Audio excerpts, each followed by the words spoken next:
How do we react better to outcomes, especially when they're outcomes that we didn't want? We go for something, we see that attractive person, and the outcome that we want is to get a conversation going. So we walk up to that person, we start, and then it's as if that person just blew us off. No attention, boom, we get the outcome you didn't want. How do we respond internally well to outcomes that we didn't want? Another example could be at work. People are sharing their ideas, you input yours, and then it's like a game stopper because everyone's like looking at you like, did he just say those words? What kind of bullcrap idea was that? Of course, a lot of times our perception blows up people's responses to us.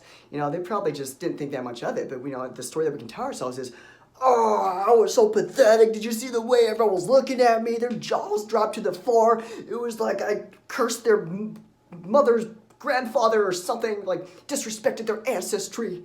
We can really blow it up, and then we tell ourselves that we're losers. We're not good enough. See, people don't respond well to me. I don't have valuable input to add.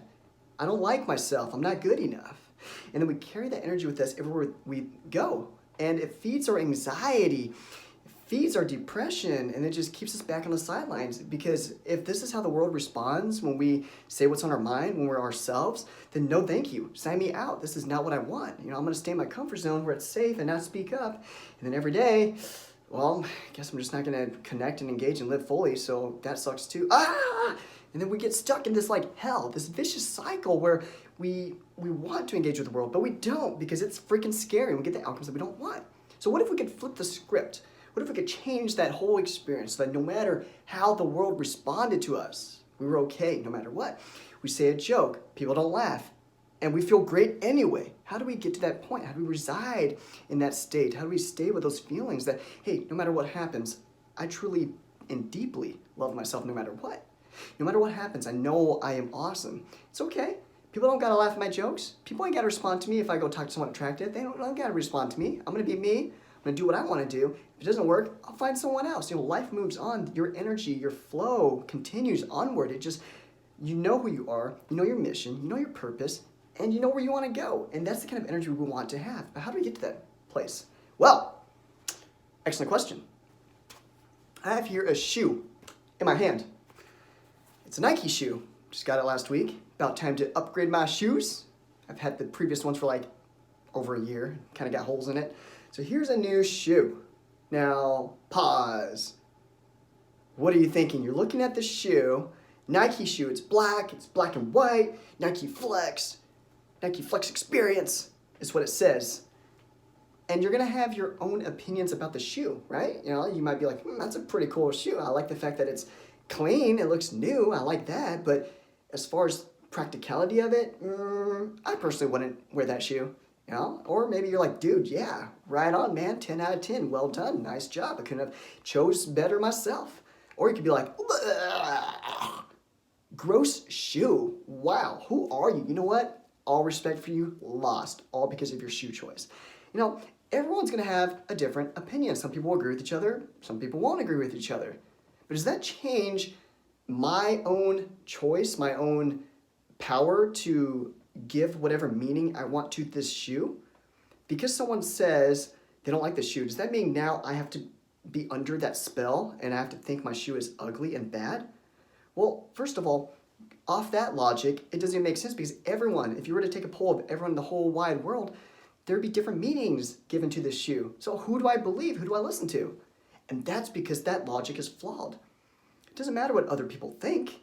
It matters what you think. Just like when you get rejected from someone that you're attracted to, when it seems like no one laughs at your joke or thinks you're funny, when it feels like no one values the opinions that you share at work. Does that perception have to control the meaning that you give to you and how you show up? Of course not, because you're in control. You're in control of the meanings that you ascribe to any outcome, circumstance, encounters, interactions. You're in control. And you know what? Thanks for asking. I choose to love my shoe. Not because it's hard to, because I'm the one who bought the shoe. Of course I love it. It's what I wanted. All right, I love the colors and it's great. It's lightweight. It's perfect for my needs. All right, I love the shoe. And you can't take that away from me, even if you tried.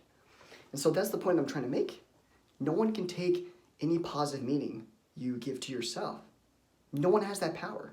Only you can give it up. Only you can give people power to choose how you relate to yourself. If someone doesn't like you and you give your power away to them so that you also agree with them and choose to not like yourself, well, that's because you're not exercising your power. You don't have to agree with people. You just have to consciously say, no, I'm in control, and I'm going to choose to love and accept myself no matter what. And so your challenge as you go through your life, go throughout this week, is to think about all situations that perhaps you're attaching a negative feeling on, and then to consciously, boldly declare, no, no more. That's not me. That's not how I want to live. I choose to feel good despite whatever is going on, whatever circumstances are happening. I let go. I don't treat myself badly for when outcomes don't go the way that I want them to go. That's not me. I don't do that. I love myself no matter what outcome I get. I truly believe and feel that I am awesome no matter what outcome, no matter what happens, no matter how the world responds to me. I choose to remain on my own side. I deeply love and accept myself no matter the outcome, no matter what happens. I'm going to go do the things that I want to. I'm not going to stay in my comfort zone and avoid getting bad outcomes because I don't fear bad outcomes. There are no bad outcomes because I choose to see every outcome as good. I make every outcome default to good no matter what because I can use anything to my advantage. Everything and anything that happens to me in this life, in this world, I choose to use for my own benefit.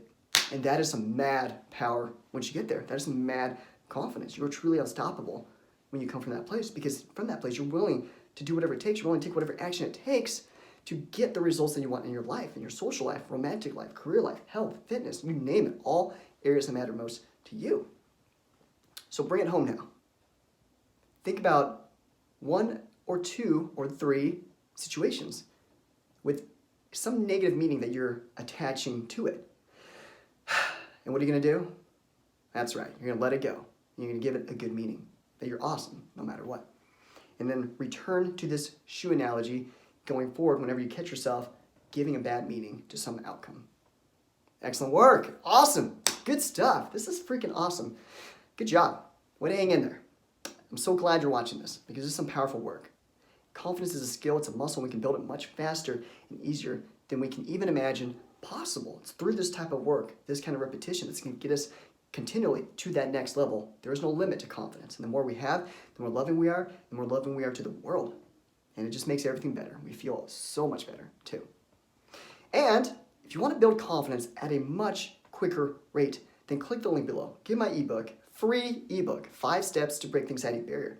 So put the first pieces together to mold that foundation that we can build your skyscraper of confidence. And until we speak again, you were born to be real, not to be perfect. So go out there and be who you are. I'll talk to you soon.